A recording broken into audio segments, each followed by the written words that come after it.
नमस्कार, मेरा नाम है डॉक्टर पुरु धवन और आज इस वीडियो में आपको बताने वाला हूं कि आपकी किडनी कितने परसेंट काम कर रही है। ये एक जानना हर उस पेशेंट के लिए ज़रूरी है जिनके किडनी लेवल बढ़ रहे हैं, क्योंकि किडनी के ज़रा से बढ़े हुए लेवल हो सकता है कि आपको टेंशन ना दे, मगर अगर आप ये जान लेंगे कि आपकी किडनी कितने परसेंट काम कर रही है तो शायद आप उस पर जल्दी से काम करना शुरू करेंगे और आने वाली जो हमारी फ्यूचर में जो समस्या होती है, जो किडनी के ना काम करने की वजह से होने वाली है, उससे हम बच सकते हैं। किडनी का काम शरीर के अंदर तक खून को छानने का, खून को छान के उसमें जितना भी वेस्ट मटेरियल है, किडनी है, यूरिया है, उसको बॉडी से बाहर निकालने का काम हमारी किडनी करती है। मगर अगर किसी भी कारण से किडनी पे उसका असर आना शुरू होता है, बीपी का, शुगर का, पॉलीसिस्टिक किडनी का, आईजीए नेफ्रोपैथी का, तो किडनी की जो ये खून छानने की जो क्षमता है वो प्रॉपर नहीं हो पाती, कम होती चली जाती है, जिसकी वजह से हमारे शरीर में बनने वाला वेस्ट मटेरियल हमारे शरीर में इकट्ठा होना शुरू हो जाता है। किडनी बढ़ रहा है, यूरिया बढ़ रहा है, तो ये किडनी जब हमारे शरीर में इकट्ठा होना शुरू होता है तो हम इसी से आइडिया लगा लेते हैं, सिर्फ आइडिया लगाते हैं कि किडनी कितना अच्छा काम कर रही है। इसी वजह से जो हमारा GFR टेस्ट होता है, जिसे ग्लोमेरुलर फिल्ट्रेशन रेट कहते हैं, यानी जिस टेस्ट से हमें यह पता लगता है कि किडनी किस स्पीड से खून को छान रही है, वो भी किडनी की एक छोटी सी वैल्यू पे डिपेंड करता है। यानी अगर आपका किडनी कम है तो आपका GFR ज्यादा आएगा, और अगर आपका किडनी ज्यादा है तो GFR ऑटोमेटिक तरीके से कम हो जाएगा। इसकी एक छोटी सी कैलकुलेशन है जिसका फॉर्मूला आपकी स्क्रीन पर है, इसको आप अपने फोन पर GFR कैलकुलेटर को सर्च कर भी अपने आप निकाल सकते हो। जिनके पास GFR की रिपोर्ट नहीं है वो किडनी की वैल्यू से निकाल सकते हैं। बहरहाल हमने क्या देखा, हम किडनी की वैल्यू पे बहुत ज्यादा डिपेंड करते हैं। इसी से पता लगता है कि आपका GFR क्या है और इसी से पता लगता है कि किडनी हमारा कितने परसेंट काम कर रही है। सबसे बड़ी दिक्कत तब होती है जब एक किडनी का पेशेंट आता है जो इसके लेवल 1.3 है। किडनी के पेशेंट को समझना पड़ेगा, जब हमारे किडनी के लेवल जरा से बढ़ने शुरू होते हैं तो हमारे किडनी पे कितना उसका असर होता है। अगर हमारा किडनी लेवल सिर्फ 1.1 से, जो नॉर्मल है, 1.2 होता है, अगर वो 1.2 जा रहा है, आपके यूरिन के अंदर प्रोटीन आ रहा है, तो आप मान के चलिए कि आपकी किडनी 30 से 40% तक डैमेज हो चुकी है। अब आप सोच रहे होंगे कि 30-40% डैमेज होने के बाद किडनी का जरा सा लेवल बढ़ा। जी हाँ, हमारी किडनी के पास एक खूबी होती है अपने फंक्शंस को बढ़ाने की, अपनी क्षमता को बढ़ाने की। तो जब आपकी किडनी में किसी भी वजह से नुकसान हो रहा था, चाहे वो आपका बीपी था, शुगर था, किडनी को नुकसान होता, तो किडनी अपने आप अपनी क्षमता को बढ़ाई जा रही थी, जिसकी वजह से क्या होता है कि खून साफ होता रहता है और आपको ये नहीं पता लगता कि किडनी को नुकसान हो रहा है। जब आपकी किडनी को 30-40% के आसपास का नुकसान हो जाता है तो ये जो क्षमता है वो एक्सपेंड प्रॉपर तरीके से नहीं कर पाती, और क्या देखते हैं कि थोड़ा सा इम्बैलेंस सा बन गया और किडनी लेवल आपका अब नॉर्मल लिमिट से ऊपर जाने लगा। ये ऊपर जाने वाला जो जरा सा लेवल है 1.1 से 1.2, ये आपको बता रहा है कि 30% किडनी डैमेज हो चुकी है और उस 30% को किडनी रिकवर करने के लिए अपने फंक्शंस को पहले से बढ़ा चुकी है। तो हमने अपने किडनी लेवल पे काम करना होता है। अगर हमारे लेवल कम है तो हमें उस पर फिर भी काम करना है, क्योंकि किडनी के अंदर डैमेज ज्यादा हो चुका है, 30% डैमेज हो चुका है। अगर हमारा लेवल 1.2 से 2.2 जाता है तो आप कितने परसेंट लेके चलेंगे कि आपकी किडनी खराब हो गई? आप उसको लेके चलेंगे कि आपकी किडनी में तकरीबन 40% का डैमेज हो चुका है। इसी तरह से जब वो लेवल 3.2 के आसपास आएगा तो आप उसे 50% डैमेज कंसीडर कर सकते हैं कि किडनी में 50% डैमेज ऑलरेडी हो चुका है। इसी तरह से 4.2 पे जाएगा तो हम इसे कितना मानेंगे? 60%, और 5.2 पे 70%। इसी तरह से हम अपने आगे बढ़ते चले जाएंगे और आप देखेंगे कि 8 तक आते आते 100% किडनी फेलियर कह दिया जाता है। जब आपका किडनी लेवल 8 पहुंच जाता है तो आपकी किडनी नॉन फंक्शनल 100% माना जाता है। इसी वजह से इस लेवल के ऊपर आपको डायलिसिस एडवाइस किया जाता है कि अब आपकी किडनी काम नहीं कर रही और अब आप डायलिसिस करवाएं। तो अब आपको आइडिया हो गया होगा कि किस किडनी के लेवल पे कितने परसेंट किडनी काम कर रही होती है और कितने परसेंट काम नहीं कर रही होती। मगर बहरहाल जब हमारी किडनी नॉन फंक्शनल होती है उसमें से कुछ हिस्सा ऐसा होता है जो पूरी तरह से कंप्लीट मर जाता है, जो दोबारा रिकवर नहीं कर सकता। मगर कुछ हिस्सा ऐसा होता है जिसमें वो बीमार है, कमजोर पड़ा हुआ है, काम नहीं कर रहा मगर मरा नहीं है। तो ऐसे हिस्से पे काम करना बहुत ज़्यादा जरूरी होता है किडनी के अंदर, जिससे वो दोबारा ठीक हो, हेल्दी हो, दोबारा काम पर आए।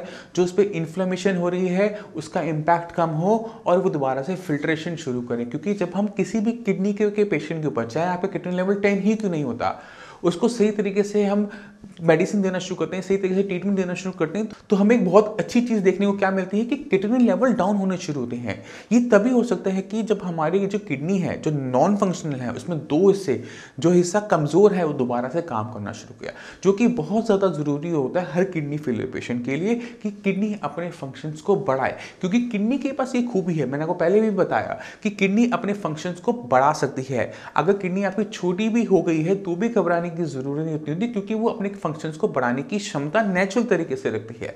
बस हमारी ज़रूरत उस फंक्शन को दोबारा से एक्सपेंड करने की होती है। तो हमने हर किडनी फेलियर पेशेंट, जो भी किडनी फेलियर का पेशेंट साई संजीवनी में आता है, उसको अपने माइंड को बिल्कुल ओपन रखना पड़ता है। उसे ये समझना पड़ता है कि किडनी अपने फंक्शंस को बढ़ा सकती है, और उसी पे हम काम करते हैं साई संजीवनी के अंदर। क्योंकि अगर आप एक छोटे से एग्जाम्पल से समझने की कोशिश करो, मान लो अगर एक इंसान ने अपनी एक किडनी दूसरे इंसान को दे दी, अब दो किडनियों में से एक किडनी पेशेंट की हो गई। सिंगल किडनी होने के बावजूद भी उस पेशेंट की किडनी लेवल क्यों नहीं बढ़ते? अब अपने आप से एक बार ये सवाल करने की कोशिश करना कि ऐसे कैसे हो सकता है कि 50% किडनी के फंक्शंस का तो डैमेज हो गया, क्योंकि हमने एक किडनी तो दे दी पर फिर भी किडनी लेवल नहीं बढ़ा। क्योंकि किडनी के पास ये खूबी है अपने फंक्शंस को बढ़ा लेने की, मगर ये फंक्शंस कब बढ़ते हैं, किस कंडीशन के अंदर बढ़ते हैं, इसको समझना भी बहुत ज़्यादा ज़रूरी होता है। जब हमारी किडनी को नुकसान हो रहा है तो किसी वजह से हो रहा है, बीपी से हो रहा है, शुगर से हो रहा है। अगर आपकी बॉडी के अंदर वो बीमारी अभी भी बढ़ी हुई है, बीपी बढ़ा हुआ, शुगर बढ़ा हुआ है, तो उसको एक सर्कमस्टांसेस, एक ऐसा माहौल नहीं मिल पाता जहाँ पे वो अपने फंक्शंस को बढ़ा सके। इसलिए सबसे पहले ज़रूरी होता है उस बीमारी को डायग्नोस करना कि जिसकी वजह से आपकी किडनी खराब हो रही है। तो चाहे वो बीपी हो, शुगर हो, आईजीए, नेफ्रोपैथी हो, पॉलीसिस्टिक किडनी हो, पहले उस बीमारी को आइडेंटिफाई करना आपका फर्ज बनता है, एक डॉक्टर का फर्ज बनता है। अब हमने एक बार बीमारी को आइडेंटिफाई कर लिया, अब इस बीमारी से होने वाले नुकसान को कम करने के लिए, उसको बंद करने के लिए इस बीमारी को कंट्रोल में लेकर आना है। तो बीपी के लिए बीपी को कंट्रोल में लेकर आना है। तो बीपी के अंदर जो हमारा डायसिस्टोलिक ब्लड प्रेशर होता है, यानी नीचे वाला, तो हम नीचे वाला जो ब्लड प्रेशर होता है उसको 70 से 80 के बीच में रखने की कोशिश करेंगे। क्यों? क्योंकि अगर हमारा ब्लड प्रेशर नीचे का 90 भी आ रहा है तो भी हमारी किडनी के अंदर डैमेज चल रहा होता है। क्योंकि WHO की रेटिंग के हिसाब से 120/90 का जो ब्लड प्रेशर है वो नॉर्मल है, बट अगर हमारा ब्लड प्रेशर डायसिस्टोलिक 90 के आसपास रहता है तो 4 में से 1 पेशेंट की जो है किडनी वो फेल होना शुरू होती है। इसी वजह से साई संजीवनी में जो ब्लड प्रेशर की जो हम रीडिंग रखवाते हैं, जो हम रखवाते हैं, कोशिश करते हैं, वो 70 to 80 के बीच में होता है डायसिस्टोलिक, यानी नीचे वाला ब्लड प्रेशर हमारा 70 से 80 के बीच में रखने की कोशिश करेंगे। चाहे उसके लिए हमें नमक बंद करना पड़े, चाहे उसके लिए हमें मेडिसिन ऐड करनी पड़े, चाहे कुछ भी करना पड़े, मगर उसको 70 to 80 के बीच में रखने को हमें पूरी कोशिश करेंगे। अगर आपका ऊपर का ब्लड प्रेशर ज़्यादा जा रहा है 130, 140, 150, तो आपको घबराने की उससे ज़रूरत नहीं है, क्योंकि उसकी वजह से आपकी किडनी को नुकसान होने की संभावना बहुत ही कम होती है। इसी तरह से डायबिटीज़ पे चलते हैं कि जो इनकी वजह से 40% किडनी फेलियर की केसेस होते हैं। अगर आपको डायबिटीज़ है, बहुत लंबे टाइम से डायबिटीज़ है, आप इंसुलिन ले रहे हैं, आपका HbA1c भी ठीक आ रहा है और तब भी आपकी किडनी फेल हो रही है, तो सबसे पहले हमें क्या करना पड़ता है? पहले तो आपकी शुगर कंट्रोल में लेकर आनी होती है। दूसरा चार्ज जो हमें करना पड़ता है वो किडनी में हाई शुगर लेवल की वजह से जो सेल कमज़ोर हो गए हैं, जो काम नहीं कर रहे हैं, उनको दोबारा से फंक्शन में लेकर आना होता है। जैसे जैसे वहाँ के जो सेल्स हैं, जहाँ के नेफ्रॉन्स हैं, दोबारा से फंक्शन आने शुरू होते हैं, दोबारा से काम करना शुरू करते हैं, ऑटोमेटिक तरीके से आपका क्रिएटिनिन लेवल डाउन होना शुरू होता है। जो पेशेंट साई संजीवनी के हैं, डायबिटिक हैं और डायबिटिक नेफ्रोपैथी से जूझ रहे हैं, आपको एक चीज़ का और ध्यान रखना है, जब भी आप साई संजीवनी की मेडिसिन आप ले रहे होते हैं तो आपको शुगर लो की कंप्लेंट देखने को मिलेगी, क्योंकि आपकी बॉडी भी अब इंसुलिन बनाना शुरू कर देती है। जब आपकी बॉडी इंसुलिन बना रही है, आप बाहर से इंसुलिन ले रहे हैं, तो इंसुलिन की मात्रा ज़्यादा होने की वजह से आपकी शुगर लोअर साइड चली जाएगी। इसी वजह से हमने अपने इंसुलिन लेवल्स को कम करते चले जाना है। ये चीज़ मैं आपको अपने क्लिनिक पे भी बताता हूँ और आपको इस वीडियो में भी बता रहा हूँ, क्योंकि मैं जानता हूँ कि बहुत सारे जो पेशेंट हैं साई संजीवनी के, वो इस वीडियो को ज़रूर देख रहे होंगे। अपनी पॉकेट में थोड़ा सा स्वीट ज़रूर रखो। कुछ भी अगर लगता है कि शुगर लो जा रही है तो थोड़ा सा मीठा ज़रूर खाना ज़रूर खाना, और अपने शुगर को मेंटेन करके रखना। आपकी शुगर अगले 3-4 महीने के अंदर ट्रीटमेंट के अंदर बहुत सुधर जाएगी, और ये बहुत ज़्यादा ज़रूरी होता है किसी भी डायबिटिक नेफ्रोपैथी के पेशेंट के लिए, क्योंकि शुगर की वजह से किडनी खराब हो रही है। अगर मान लो हम किडनी का फंक्शन को एक्सपेंड भी कर देते हैं और शुगर आपकी बॉडी में रह जाती है, तो उसका असर क्या होगा कि कुछ टाइम के बाद दोबारा से क्रिएटिनिन लेवल बढ़ना शुरू होगा, जो कि हम नहीं चाहते। इसी वजह से आपकी जो शुगर लेवल्स होते हैं उसमें बहुत अच्छी तरीके से काम किया जाता है कि आपका जो इंसुलिन है वो कम होना शुरू हो जाता है, और जैसे जैसे आपकी शुगर लेवल सुधरते जाएं वैसे वैसे आप आपने अपनी मेडिसिन को कम करना है। कभी भी ऐसा मत करना कि आपने साइंस इंजीनियरिंग की मेडिसिन स्टार्ट की, आपने देखा सोचा कि आपकी शुगर ठीक हो जाएगी और आपने अपना इंसुलिन और अपनी बाकी जो मेडिसिन है वो एकदम बंद कर दी। कभी नहीं करना। जैसे जैसे इंप्रूवमेंट वैसे वैसे इंसुलिन कम, वैसे वैसे मेडिसिन कम। इस चीज़ को हमेशा याद रखो, आपको कभी भी किसी भी वजह से कोई दिक्कत का सामना नहीं करना पड़ेगा। अब जो भी बीमारियां रह गई हैं, चाहे वो पॉलीसिस्टिक किडनी हो, आईजी नेफ्रोपैथी हो, दोनों के अंदर भी हमें उस बीमारी की जड़ पे जाके काम करना पड़ता है। पॉलीसिस्टिक किडनी के ऊपर बन रही सिस्ट पे काम करना पड़ता है कि उनके अंदर जो फ्लूइड भर रहा है, पानी भर रहा है, उसकी ड्रेनेज अच्छी हो, जिसकी वजह से उनका साइज बड़ा ना हो पाए, वो छोटी हो सके और आपकी किडनी पे उस बढ़ती हुई सिस्ट का कोई नुकसान ना हो सके, किडनी प्रॉपर तरीके से काम करती रहे। इसी तरह से जो आईजीए नेफ्रोपैथी होती है, जिसके अंदर हमारी बॉडी का जो इम्यूनिटी सिस्टम है, आईजी जो इम्यूनोग्लोबिन है, वो किडनी के अंदर नेफ्रॉन्स की जो बेसमेंट मेम्ब्रेन होती है उस पर डिपोजिशन की वजह से वहां पर इन्फ्लेमेशन पैदा कर रहा होता है। तो हमने उस इन्फ्लेमेशन को काउंटर करना होता है। आप इन्फ्लेमेशन करो, हम उसे ठीक कर देंगे, आप इन्फ्लेमेशन करो, हम ठीक कर देंगे। जब ये दोनों तरह से वॉर चलती रहती है तो क्या होता है कि आईजीए नेफ्रोपैथी का जो इम्पैक्ट है, जो उसका असर है, वो कम होना शुरू होता है, क्योंकि उसने किया हमने ठीक कर दिया, उसने किया हमने ठीक किया। उसका फायदा क्या हुआ कि आपकी किडनी खराब होने से बच जाती है। ये छोटी छोटी चीज़ें हैं जो हर एक किडनी फेलियर पेशेंट को अपने बारे में पता होनी चाहिए कि उनकी बीमारी किस वजह से हो रही है, उसे कैसे हैंडल किया जाएगा और क्या रिजल्ट हमें देखने को मिलेगा। मैं कोई छोटा सा और मत बताता हूँ इस वीडियो के अंदर। आपके यूरिन के अंदर प्रोटीन आता है, हर किडनी फेलियर पेशेंट के यूरिन के अंदर प्रोटीन आता है। अगर आपकी किडनी के अंदर प्रोटीन की मात्रा 4+ आ रही है, यानी आपकी किडनी बहुत तेजी से खराब हो रही है। इसी तरह से अगर 3+ है थोड़ा कम, 2+ है तो उससे थोड़ा कम, 1+ है तो और कम, ट्रेसिस में है या फिर नील है, तो मतलब आपकी किडनी के अंदर जो नुकसान हो रहा है वो तकरीबन रुक चुका है। तो अगर आप साइंस इंजीनियरिंग का ट्रीटमेंट ले रहे हैं और आप देख रहे हैं कि आपके यूरिन के अंदर जो प्रोटीन की मात्रा है वो कम होती जा रही है, इसका सीधा सीधा मतलब ये होता है कि किडनी में हो रहा नुकसान अब पहले से कम हो चुका है, अभी और कम होगा। और जब से ही आपका जो यूरिन के अंदर प्रोटीन नील हो जाता है, यानी किडनी के अंदर किसी भी टाइप का अब डैमेज नहीं हो रहा, जो होना था वो हो चुका, अब नहीं हो रहा। इसका सबसे बड़ा फायदा क्या मिलेगा, क्या आपके लेवल, क्रिएटिनिन के लेवल कभी भी ऊपर नहीं जाएंगे, हमेशा नीचे की तरफ ही आएंगे। क्यों? क्योंकि किडनी के अंदर अब कोई डैमेज नहीं हो रहा। इसी वजह से आपकी किडनी जो काम कर रही है वो तो करती ही रहेगी, और आगे डैमेज ना होने की वजह से आपके क्रिएटिनिन लेवल सिर्फ एक ही डायरेक्शन में जा सकते हैं, नीचे की तरफ। हो सकता है कि वो एक लेवल पर आकर स्टैटिक हो जाए, बट वो ऊपर की तरफ बढ़ना बंद कर देंगे, जो कि बहुत ज़्यादा ज़रूरी है किसी भी किडनी फेलियर पेशेंट की ट्रीटमेंट के अंदर। तो अपने यूरिन के अंदर प्रोटीन की मात्रा को हमेशा नज़र में रखो कि वो पहले से बढ़ रहा है, पहले से घट रहा है।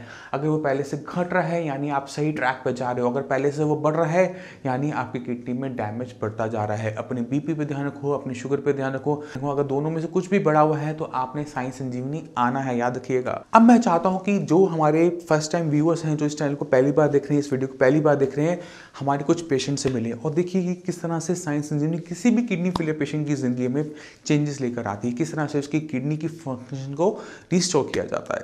आज हमारे साथ किडनी फेलियर पेशेंट हैं जिनका नाम है श्यामलाल जी की जो एज है 50 ईयर्स के हैं।